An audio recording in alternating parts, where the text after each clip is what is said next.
लेकिन मैं शुरुआत सबसे पहले इसी सवाल से करना चाहती हूं कि राहुल गांधी की राय कौन कौन एंडोर्स कर रहा है आज इस पैनल पर, क्योंकि उन्होंने जो राय रखी है उस पर तो देश में एक घमासान मच गया है। आप किशोर जी उंगली उठा रहे हैं, आप एंडोर्स कर रहे हैं, ये बड़ी अच्छी बात है, क्योंकि मुझे नहीं पता है कि कौन कौन लोग एंडोर्स करेंगे, लेकिन देश के बाहर जाकर ये कहना कि मैं इस देश में रहना नहीं चाहता, आई एम नॉट इंटरेस्टेड, ये सबसे घातक बयान मुझे राहुल गांधी का लगा, क्योंकि आप बाहर जाकर ये कह रहे हैं कि आप देश में रहना नहीं चाहते हैं।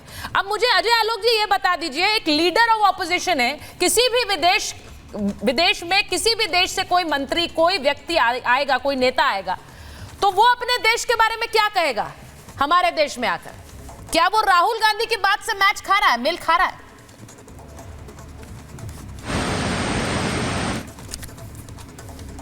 सबसे पहली बात कि राहुल गांधी एब्सोल्यूट जिसको कहते हैं ऊपर का कुछ खाना यूज़ करते नहीं हैं। अब आप कितना भी ट्यूशन लगा दीजिए विद्यार्थी को, तो विद्यार्थी रटा रटाया तो बोल देता है, लेकिन सेकंड क्वेश्चन आता है तो फिर आंसर नहीं मिलता है उसका। दूसरा, बचपन के एक गाना भी याद आता है, वो कौवा हंस की चाल चले लंगड़ा कर थोड़ा थोड़ा, गधे ने भी सोचा मैं बन जाऊंगा एक दिन घोड़ा, हमारी चाल देखो। तो राहुल गांधी की चाल तो पूरा देश देख रहा है। उन्होंने बात की रिप्रेजेंटेशन की कि मैं ऐसे देश में नहीं रहना चाहता हूं जहां 90% रिप्रेजेंटेशन लोगों की नहीं हो। How sadly and how badly is mistaken. हमारे संविधान ने ऐसी व्यवस्था की थी जिसको लेके घूमते रहते हैं कि इस देश में सबका रिप्रेजेंटेशन हो। बाद में उस संविधान को और दुरुस्त करते हुए, उनके पूर्वजों की गलती सुधारते हुए वीपी सिंह ने मंडल कमीशन भी लागू कर दिया। मोदी जी ने इसको और सुधारते हुए ओबीसी कमीशन को संवैधानिक दर्जा दे दिया। एनेक्शर 1 एनेक्शर 2 का एडिशन कर दिया ताकि अति पिछड़े भी शामिल हो सके। तो नहीं है। मैं 10 सेकेंड और सोचता रहती। मैं रिप्रेजेंटेशन पे एक बस छोटा सा ज्ञान उनको, उनके सलाहकार उनको दे देते कि इस देश में वर्तमान में राष्ट्रपति कौन है? महिला, एसटी, अनुसूचित जनजाति। इसके पहले राष्ट्रपति कौन थे? अनुसूचित जाति, एससी। देश का प्रधानमंत्री कौन है? ओबीसी। बाकी सबको छोड़ दीजिए। देश का एलओपी कौन है? Leader of opposition. अल्पसंख्यक। आप तब भी कहते हैं रिप्रेजेंटेशन नहीं है। रिप्रेजेंटेशन को डिफाइन कैसे करते हैं? कहते हैं बिजनेस में नहीं है, मीडिया में नहीं है, कितने तेजी से आगे बढ़ रहे हैं, इंडिया की इकोनॉमी कैसे बढ़ रही है, उनका पर कैपिटा एक्सपेंडिचर कैसा बढ़ रहा है, कुछ ज्ञान है। लेकिन जाके अपने देश की छवि को धूमिल करना है। इलेक्शन कमीशन के बारे में कहना है कि कंट्रोल्ड इलेक्शन करवाता है। इतना ही कंट्रोल्ड इलेक्शन हुआ था तो 99 कैसे पहुंच गए भाई? हमको तो 54 से भी नीचे गिरा देना चाहिए था। कंट्रोल्ड इलेक्शन था। मैं अजय जी, मुझे बोलते हैं कि अकाउंट फ्रीज कर दिया गया। सुप्रीम कोर्ट ने क्या कहा था? 3 दिन के बाद इनकम टैक्स अकाउंट खोल दिया था। झूठ बोलते हैं। मुझे ये सोचकर बहुत हैरानी हो रही है कि राहुल गांधी वहां विदेश में जाकर एक ऐसा बयान दे रहे हैं जिसमें वो सीधे सीधे कह रहे हैं कि मुझे इस देश में रहने में दिलचस्पी नहीं है। ये कोई देश का बड़ा नेता अगर कह दे, अगर ये बीजेपी का कोई नेता अजीज खान साहब कह देता, तो आप लोग अभी तक, मुझे लगता है कि सारा एक गठबंधन साथ आकर इस पर एक स्टेटमेंट जारी कर चुके होते। अब इन्हें क्या करना चाहिए, मुझे यह बताइए।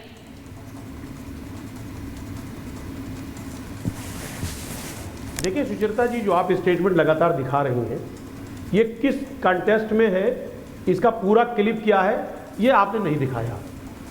एक्चुअल क्या है, किस हालात में ये कहा गया होगा और क्या क्या इसके पीछे, आगे पीछे की लाइनें क्या हैं। एक बात मैं बताऊं, जो मैंने उनका स्टेटमेंट सुना, मैंने उनका पूरा इंटरव्यू सुना, तमाम तरीके की स्पीच भी सुना उनका मैंने, और उसमें तमाम तरीके की चीज़ों पर उन्होंने चर्चा किया है।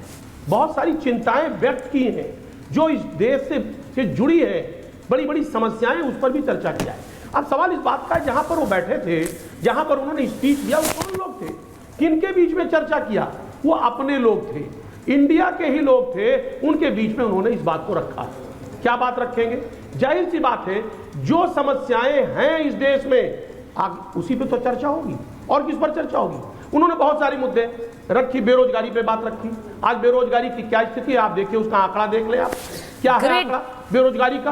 बेरोजगारी इस मुल्क में बहुत बड़े स्तर पर है, बहुत बड़े स्तर पर है। आप कहिए तो मैं डिफाइन कर दूं। अजीत भाई, एक सवाल है, अलग आंकड़े के मुताबिक बेरोजगारी की क्या सवाल है। इंडिया फोर्स के मुताबिक 2024 में इस वक्त 9.2% दर है। और 2013 में यही एक सवाल है आपसे। 5.42% था। आ रही हूँ अजय जी, आ रही हूँ। बड़े स्तर पर बढ़ा है सर। वो बात कंप्लीट कर ले मुझे बोलने दे सर। हाँ। सीएमआई का आंकड़ा एक छोटा सवाल है, उसमें भी यही बात आई जवाब दे है। दीजिए। आप पूछिए चलिए। बेरोजगारी दर 9. अजय जी पूछ लीजिए। आज 2024 की रिपोर्ट है। अजीत भाई सुनिए, बेरोजगारी बड़े स्तर पर बढ़ी है। अजीत भाई, राहुल गांधी ने कई सारे मुद्दे और डिस्कस। सवाल सुनिए हाँ। सवाल सुनिए ना। राहुल गांधी ने कहा अरे शराब एंकर हो जाएगा, आरक्षण जी का काम आप ले लेंगे, खत्म काम करने लेके के बढ़ेगा। संबंध में हम ये फैसला नहीं लेंगे, अभी समय नहीं है। अजय भाई नहीं, ये बहुत बड़ा बयान है अजय जी। अब इसके लिए भी वो कहेंगे कॉन्टेक्स्ट नहीं देखा क्या। अजीज खान साहब ने अपने शुरुआती वक्तव्य में कहा, अजीज साहब आरक्षण हम अभी खत्म नहीं। अजीज साहब सुन लीजिए, आज मुझे नहीं लगता कि आपके पास डिफेंस की बहुत ज्यादा अच्छी पिच होगी। आज जैसे पिच असेस की जाती है मैच से पहले कि हम जीतेंगे या हारेंगे, आज वो पिच आपके लिए डिफेंस वाली है नहीं। क्योंकि जो बयान वो दे रहे हैं उनको अगर आप डिफेंड कर रहे हैं सर, तो आपको भी बहुत कुछ सोचना पड़ेगा। आरक्षण पर इतना हल्ला किया आप लोगों ने पूरे चुनाव भर, ये कहकर कि आरक्षण खत्म कर देंगे। वो नेता वहां बैठकर कह रहे हैं, क्या कह रहे हैं आप ही बता दीजिए, क्योंकि कॉन्टेक्स्ट में फिर आप कहेंगे वो पूरा कॉन्टेक्स्ट समझिए। सर वो जाकर कह रहे हैं कि परिस्थितियां होंगी तो आरक्षण हम खत्म करेंगे। अब इतना बड़ा बयान उन्होंने वहां दे दिया। आप सोचिए जरा। आ रही हूँ किशोर जी आ रही हूँ, लेकिन पहले एक बार वरुण जी के पास जाऊंगी। अनंत जी वेट कर रहे हैं, मैं एक बार रुक जाइए, एक मिनट आ रही हूँ। अनंत जी जरा ये बता दीजिए, जो बयान राहुल गांधी दे रहे हैं, मेरे लिए मुझे ऐसा लगता है बतौर एक भारतीय, उन्होंने बहुत सारे ऐसे बयान दिए, लेकिन यहाँ पर लोग पूछ रहे हैं, लोग कह रहे हैं कि अगर आपको देश पसंद नहीं तो विदेश चले जाइए, आप वापस ही मत आइए, अमेरिका में ही रुक जाइए। इस तरह की प्रतिक्रियाएं लोगों ने दी हैं। अब वो क्यों नहीं देंगे? क्योंकि एक व्यक्ति अमेरिका जाकर बार बार भारत के व्यवस्थाओं पर सवाल उठाता है, लेकिन ये सीधा कह देना कि मुझे तो यहाँ रहना ही नहीं है। उन्होंने आज जो सिखों को लेकर बयान दिया, मैं उस पर तो बाद में आऊंगी, लेकिन ये जो व्यवस्था जिसकी वो बात कर रहे हैं, सिखों को लेकर कह रहे हैं आप पगड़ी नहीं पहनने दी जा रही, यहां पर कड़ा नहीं पहनने दिया जा रहा, इस बात की लड़ाई, ये भारत की क्या तस्वीर प्रेजेंट कर रहा है आनंद जी? मुझे लगता है सुचरिता जी कि ये 2-3 बहुत खतरनाक बयान राहुल गांधी ने दिए हैं,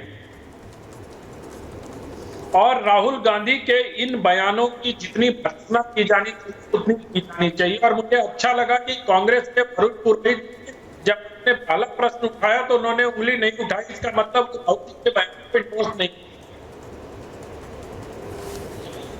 इन्होंने जो कहा मैं कड़ा तो मैं भी आपको दिखा रहा हूं, ये कड़ा पहनता हूं मैं, और कड़ा तो हिंदू भी पहनते हैं, और मैं बिहार का रहने वाला हूं। गुरु गोविंद सिंह ने हमारे धरती के इस कंका कक्षा 5 सिख धर्म को ऐसे निशान दिए थे, और कोई माई का निशान को अलग नहीं कर सकता। लेकिन इसके पीछे छुपी राजनीति को और मंशा को हमें समझना होगा। पहले इस देश के मुसलमानों को डराया गया भाजपा और नरेंद्र मोदी करके, और अब सिखों को डराने का ये उपक्रम शुरू किया है। इसकी जनता इसको सफल नहीं होने देती है। बहुत ही खतरनाक इसी संवैधानिक संस्थाओं पर तो राहुल गांधी प्रश्न उठाते ही रहते हैं। उससे उनको महारत हासिल हो गई है, कभी सारी अकेडमियों को, कभी यूनिवर्सिटीज को, कभी चुनाव आयोग को, कभी संसद को, जिसको लोकसभा के अध्यक्ष को टिप्पणियां करते रहते हैं। लेकिन जिस प्रकार के आज उन्होंने रिप्रेजेंटेशन की बात कही, कहा 90% लोगों को रिप्रेजेंटेशन नहीं मिलता है। उत्तराखंड में ऐसी गलती नेता विपक्ष कम से कम नहीं है। और अभी जगदीश टाइटलर पर केस खुलना उनके कन्विक्शन का रास्ता साफ हुआ है।